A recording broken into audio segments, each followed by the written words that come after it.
How was growing up in this industry while the Cedar Ridge was starting? How did this influence your career decisions, and when did you know that you want to do this and you want to maybe become the master distiller? Yeah, really good question. So, I kind of have a unique situation when it comes to getting into this industry. I found, especially in whiskey production in the United States, most people who get into whiskey production, they start somewhere else and then they transition into it. For instance, maybe you went to school, you became an engineer, and you just realized that you didn't love it, and so you wanted to chase a passion project and go work in the world of whiskey. That is much more common than my situation. I obviously was kind of born into this. At a very young age, my parents started a winery and distillery, and so kind of by default, I was working in the industry, just helping out on nights and weekends, and at that point in time, I was in high school and I didn't really think much of it. It was just my family business, and I wanted to help, and I needed to earn a little extra cash to put, gas in my fuel tank and go hang out with my friends, things of that nature. What happened though was, I kept doing that until after college. After college, my girlfriend at the time, she's my wife now, the two of us, we decided to just kind of take off and go do our own thing and become independent people. And while that was happening, we moved out to Denver, Colorado, and I ended up working at another distillery for a few years called Stranahan's Colorado Whiskey, a really well-known American single malt distillery in Colorado. Yeah. And it was really when I was there that I kind of put it together.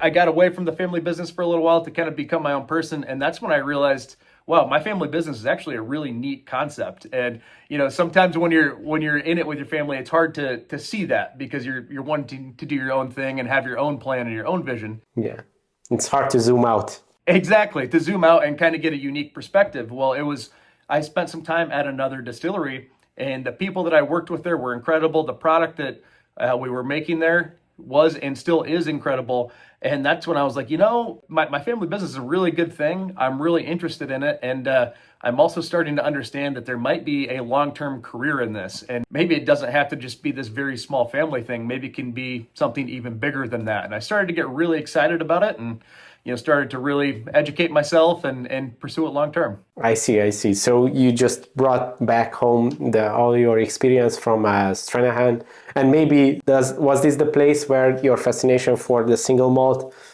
whiskey came from? Because Stranahan is really well known for their single malt. Yes and no. It's interesting. So I had an incredible experience there. The people that I worked with, that was what was most inspiring to me, was just the people that I was sharing that experience with. They really fired me up and got me interested in it. It's funny, when I was there actually working, making American single malt, I was still very interested in bourbon because that was my background. Cedar Ridge is in Iowa, where we grow corn. By nature, I had more experience with corn bourbon production.